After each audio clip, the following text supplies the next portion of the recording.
So you want to start the recording? Great. All right. Well, hi, everybody. Thanks for joining us for our third training session on the new EQB Climate Calculator. My name's Emily Gala. I'm a director at ICF and served as the project manager for the development of this calculator. Today, we'll be giving a demonstration of the calculator with time allotted at the end for Q&A. This training is being recorded, so you'll be able to share it with others who couldn't attend today and refer back to it in the future as needed.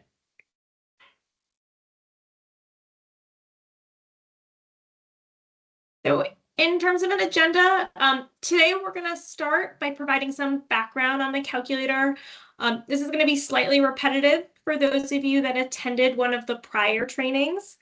And then we're going to spend the majority of the time walking through a demonstration of how to fill out the calculator for an example project. And then we have time reserved at the end for Q&A. So to start with some background, the climate calculator was developed to help project developers and regulatory government units assess the greenhouse gas emissions impact of potential projects in Minnesota.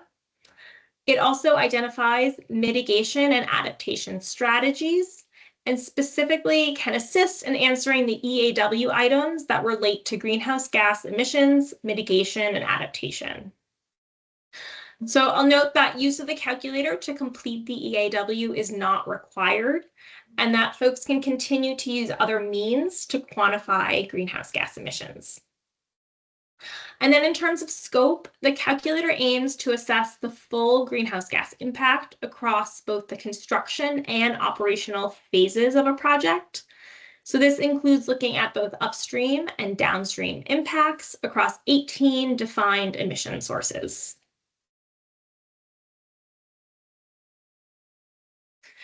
And as you can see in the diagram shown, the calculator quantifies emissions from 6 potential sources during the construction phase and 12 potential sources during the operational phase. Most of these emissions result from activities that occur on the project site. So, for example, burning diesel to operate a forklift during construction or clearing a forest to build a new stadium or residential complex. However, other activities occur upstream or downstream of a project. So this includes the transportation of materials or people to the project site, emissions from the production and transport of fuel or electricity that is then consumed on site, and the transportation and treatment of waste that is generated by the project, but then treated off-site. And the calculator covers key emission sources that were prioritized for inclusion based on a variety of factors, such as the expected applicability across the different project types, as well as the feasibility to clearly define and quantify those emissions. We do recognize that depending on your project, other emission sources could apply, and developers should not hesitate to supplement the results from the calculator with any additional information. So as I mentioned, this is the third of a series of trainings that we're holding on the calculator. The first 2 trainings provided a general overview of the calculator. This included information on settings, structure, navigation, and formatting of the calculator, key features like data validation, completeness checker icons, and default buttons, data inputs and outputs, an overview of the mitigation and adaptation modules, and finally, we highlighted some limitations of the calculator. So the prior webinar was recorded and will be available on EQB's website. You can also find other materials about the calculator online, including a fact sheet with answers to commonly asked questions. And then finally, background information about the tool will also be documented in a report and user guide that will be released along with the final calculator on July 1st. And all these materials will be made available on the Climate Assessments website. I'm now going to turn it over to my colleague Sophie to walk through a demonstration of the calculator. Great, thank you, Emily. So before diving into the calculator itself and an example of a project, we'll briefly go over the general process of using the calculator and the example that we will be using today. This diagram outlines the steps users follow when using the calculator. It begins with filling out project background information and selecting applicable emission sources, followed by entering data for emission sources designated as applicable to the project, documenting any assumptions and notes, and reviewing the calculations and results. Users may then select relevant mitigation measures and adaptation strategies that are applicable to their project, along with selecting any relevant climate trends and project characteristics, which will narrow the list of relevant adaptation strategies. Users may also generate a PDF summary report of all inputs and results, a PDF of selected mitigation measures, and a PDF of selected adaptation strategies. Buttons are provided for each of these throughout the calculator to generate those PDFs. And the calculator guides users through each of these steps, with each tab being labeled accordingly. The steps are also outlined at the very beginning of the calculator, and we will cover each of them in the demonstration today. Based on our initial scoping and the Environmental Review Projects database, we decided to use a residential development project as an example for this demonstration. For the purposes of this demo, we will assume that we are building a new subdivision of 100 homes in Washington County. This project falls under the category of Subpart 19, Residential Development, and we'll assume that construction begins in May of 2026, with operations starting in 2027 and lasting for 50 years. The total project acreage will be 20 acres, and the electricity provider will be Xcel Energy. Please note that this is not real data, but rather is to show the process of using the calculator. The steps that we'll show in this demo can be applied for any project type, even if there are different emission sources and data inputs. So now I'll open the calculator and we'll go through the Excel settings that are required to use it. First, we must ensure that automatic calculations are enabled. To do this, in any Excel file, you'll navigate to the Formulas ribbon here. You'll go to Calculation Options, and you want to make sure Automatic has a check mark here as displayed.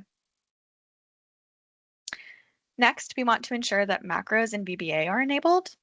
So in the Excel file, you can navigate to File on the ribbon, go to Options, Trust Center Settings, and Macro Settings, and you'll want to make these selections. So disable VBA macros with notification, enable Excel macros when VBA macros are enabled, and trust access to the VBA project object model.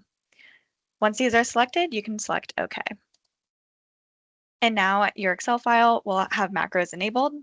If you were to close this out and reopen it, there will be a ribbon at the top, and you'll just select Enable Content to enable macros and make it a trusted file. Now we can get started. The Introduction tab outlines the purpose, scope, as we discussed earlier, and some limitations of the calculator at the bottom, such as sources that were excluded due to lack of data.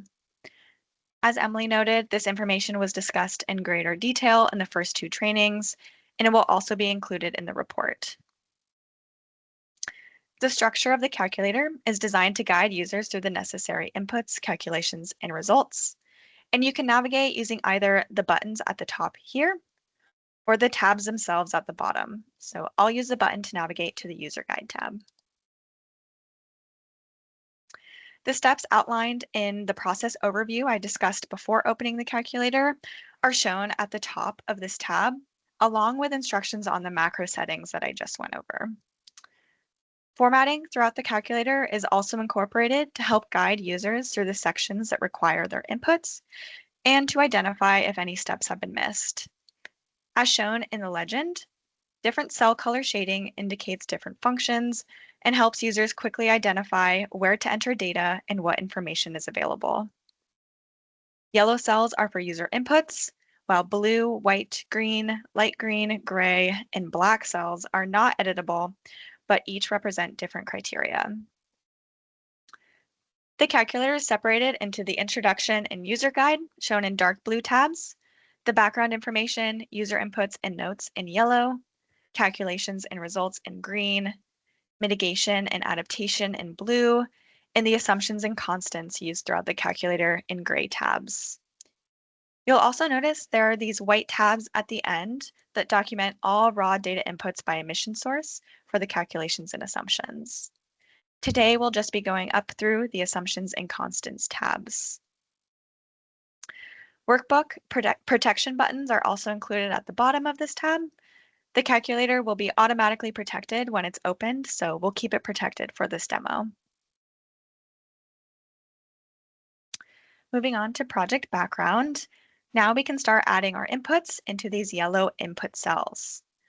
On this tab and the user inputs tabs, icons indicate if an input is needed and if it has been input correctly, as shown by the red checkers, currently shown before any of the inputs have been added. These checker icons indicate which inputs are required for calculations to functions, while all other inputs without those checkers next to them are optional. Red text will also display if inputs are not added correctly, as shown above the project name input table and in the applicable emission sources section.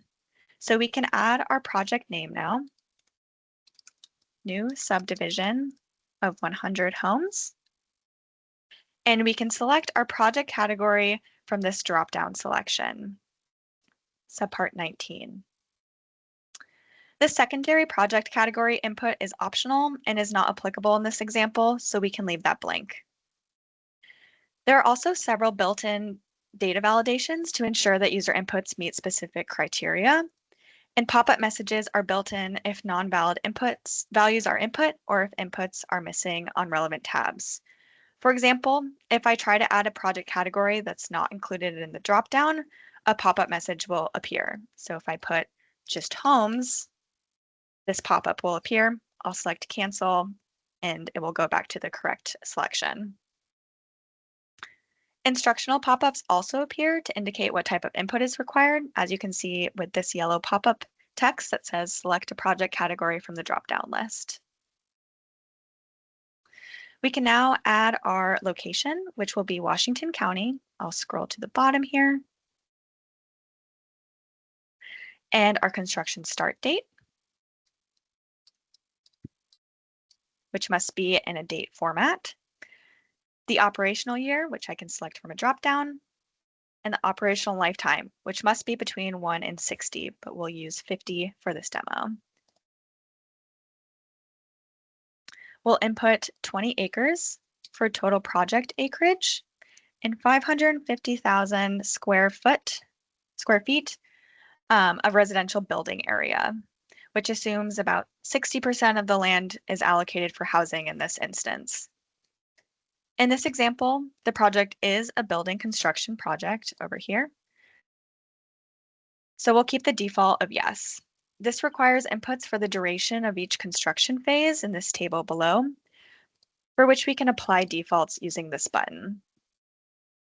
If you were to select no, these would be grayed out, but we'll keep this as yes. These defaults vary based on project acreage inputs and are used for employee commuting and construction equipment calculations. Next, we'll select Xcel Energy from the dropdown as the electricity provider.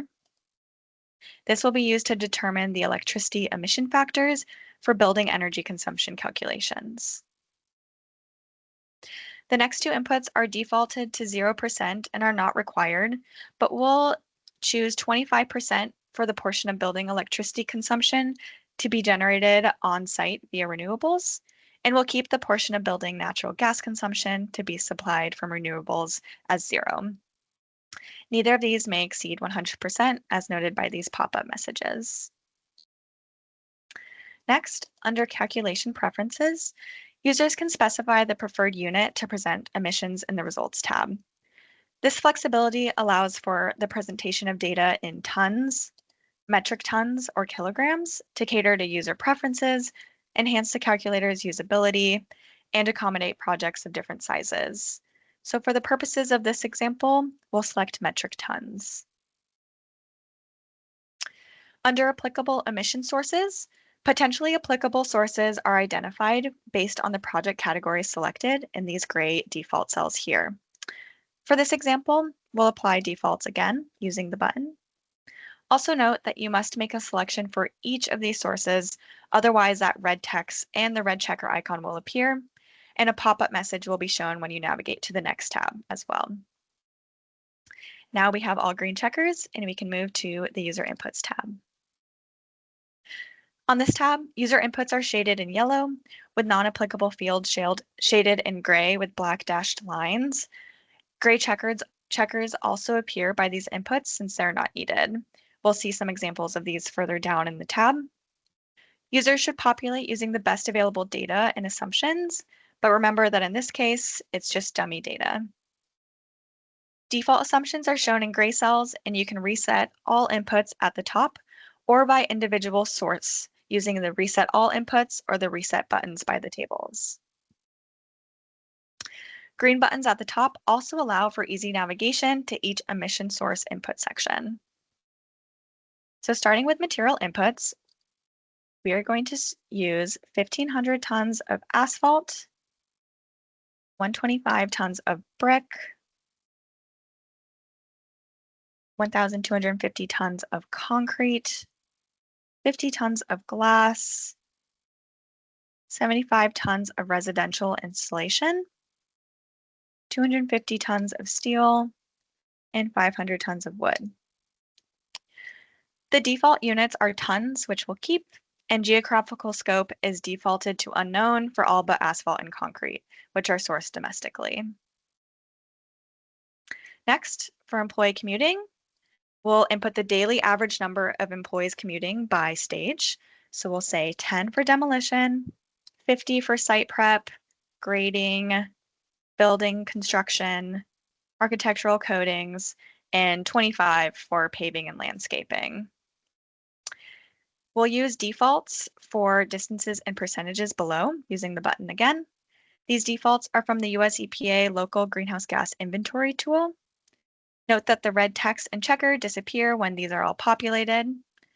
Also note that percentages must sum to 100% for the percent of employees by transportation mode.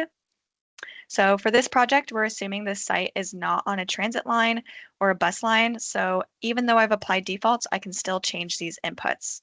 So let's change the percentages for transit to 0, for bike and walk to 0, and for bus to 0. I need my totals to sum to 100, so we'll change these to 80%, let's say 15%, and 5. And now the red text disappears because it sums to 100%. Next, for construction equipment, there are multiple fuel type options: diesel, electric, biodiesel, and renewable diesel. We'll keep all as diesel for now, and we'll use defaults for the number of hours per day by construction stage for each equipment type. These defaults for number of hours each equipment type uses per day by phase were obtained from Cal EE Mod Appendix G, which were derived using results from a construction survey conducted by the South Coast Air Quality Management District. This survey collected data from a set of construction projects in Southern California, ranging from 0 to 30 acres in size, and results were extrapolated out to projects over 30 acres based on data trends. Next, for land use change during the construction phase, we're going to assume that pre-construction was all grassland and bush. So I'll put 20 acres here. You'll see this red text appear because post-construction acreage must be equivalent to pre-construction. So we'll assume that the grassland and bush is converted to 15 acres of impervious surface and 5 acres of lawn.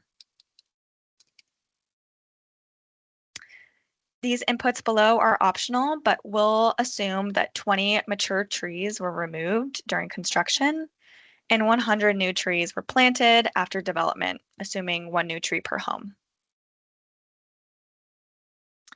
For construction waste, we can apply defaults again. These quantities are the default tonnages that we entered under material inputs multiplied by the loss rates shown here, which are from the US EPA 2018 Construction and Demolition Debris Generation in the US report. Let's say for this project that there is other waste generated on site that is not accounted for. So we can add 5 tons of mixed waste in addition to the defaults that we've selected. Next is the user inputs for the operational phase. You'll note that there are several grayed out inputs for the emission sources that we designated as not applicable on the project background tab, with gray checkers next to them as well. For building energy consumption, we'll apply defaults for energy intensity. These values come from the 2018 EIA Manufacturing Energy Consumption Survey.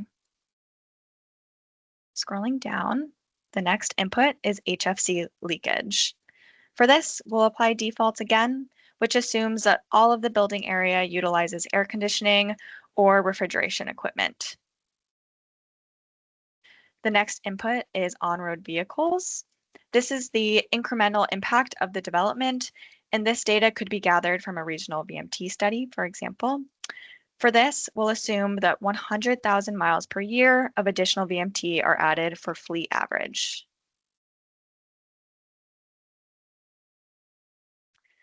For treatment of waste off-site, we'll use the default waste generation rate for residential,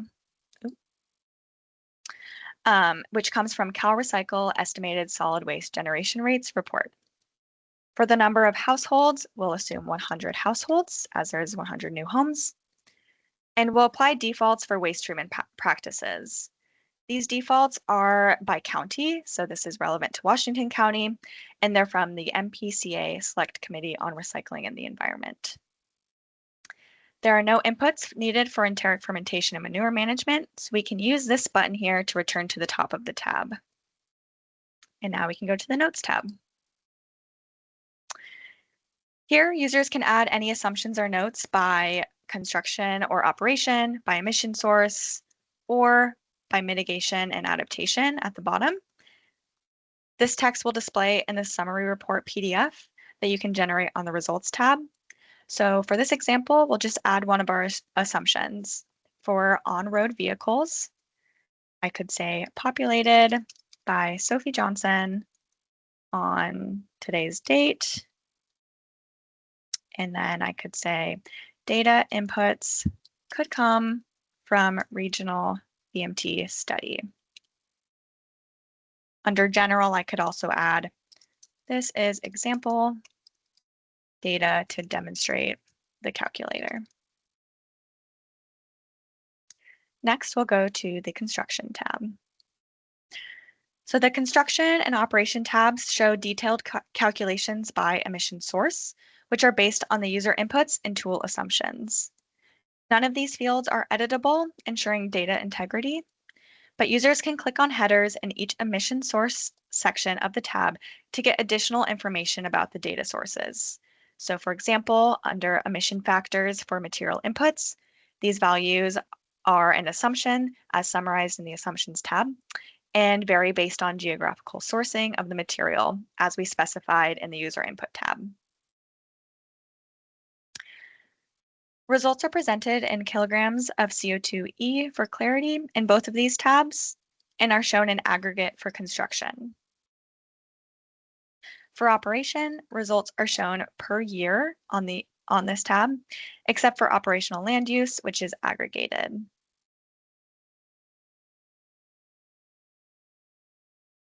For summary results, only applicable emission sources are shown in this lifetime emissions table, with sources that are not applicable listed in this box at the top. Note that units in project lifetime are also shown, and project lifetime includes both the construction and operational phases, and is derived based on the construction start date, operational year, and operational lifetime that we added on project background. Project lifetime is used to calculate these cumulative emissions, which represent the total emissions from both the construction and operational phases over the project's lifespan. Lifetime is also used to calculate annualized emissions, which provide a yearly average calculated by dividing cumulative emissions by the project lifetime. Another feature of this results tab is the section at the bottom on emissions equivalencies, which is an extraction of a tool that's on the US EPA's website, which translates greenhouse gas emissions and their standard units to metrics that might make more sense to the average person. These hopefully provide additional context for cumulative and annualized emissions and can help project developers understand the broader impact of their projects. On this tab, we can also generate a summary report PDF by selecting this button up at the top. The PDF will automatically save to the user's desktop and includes background information that you added, the cumulative and annualized emissions by source and phase. If you scroll, you'll see all of your user inputs for each emission source with NAs if emissions are not quantified or if activity was identified as not applicable. If you scroll all the way to the bottom of this PDF, you'll see that table of notes with any of that text that users entered into that tab. So I'll minimize this. You'll see there's also a pop-up showing where it's saved on the desktop.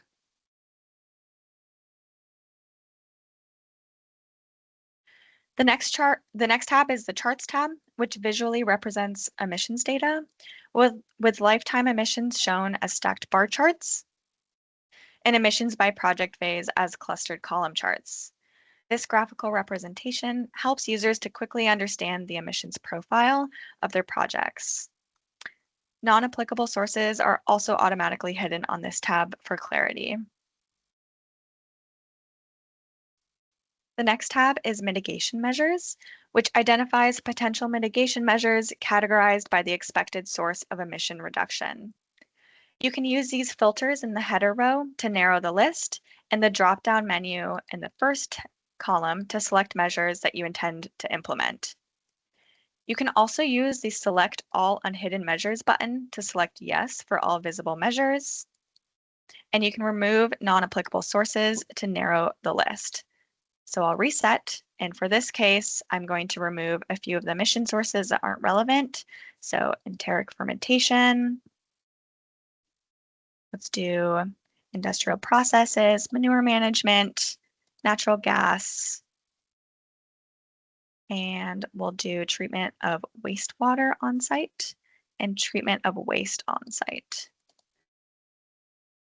Now, this table is slightly shorter. There are still a lot of inputs, but for this project example, we'll select yes for using sustainable building materials. You'll see the row shades in gray for any selected as yes. We'll select yes for sustainable pavements, and let's say purchasing cement from manufacturers using alternative fuels. I can then narrow my table by just filtering for anything selected as yes. And again, I can generate a PDF using the Generate PDF button. Similarly, this will save to the user's desktop and is a PDF as shown. If I want to revert back, I can remove all of these filters that I had selected by selecting the filter button, select all, and I can also use this button, reset all selected measures, to remove all of the selections. The next tab is Adaptation Strategies, which identifies potential adaptation strategies mapped to a defined list of climate trends and project characteristics. If you hover over the climate trends and the project characteristics, you'll see pop-ups describing how each characteristic is defined. So for example, heavy or more damaging rain refers to the increased frequency and intensity of rainfall events over the next several decades, which can lead to more flooding. And critical infrastructure projects involve the development, maintenance, or enhancement of essential systems and assets, including electrical systems, mineral mining infrastructure, resource processing facilities, and other key infrastructure. You can use the checkboxes or the filters to narrow the list of strategies. Similar to the Mitigation Measures tab, you can use a drop-down menu to select strategies you intend to implement, and the Select All Unhidden Strategies button to select yes for all visible strategies. Just like on the mitigation tab, these rows will shade in gray when a strategy is selected, and you can generate a PDF. So for this example, let's remove the rain climate trends, and we'll include average annual temperature increasing risk of extreme heat and heat waves, and let's say early thawing.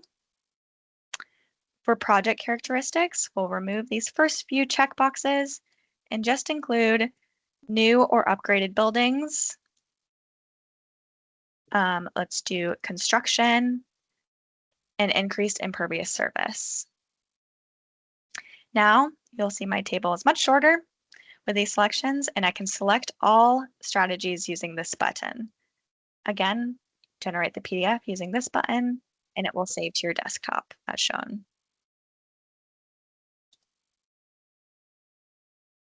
To reset everything, I can reset project characteristics using this button, and same for climate trends. And then I can reset all selected strategies, and now it's as it was at the beginning. The next two tabs are assumptions and constants. The assumptions tab summarizes the assumptions used to calculate the construction and operation greenhouse gas emissions that were shown on previous tabs.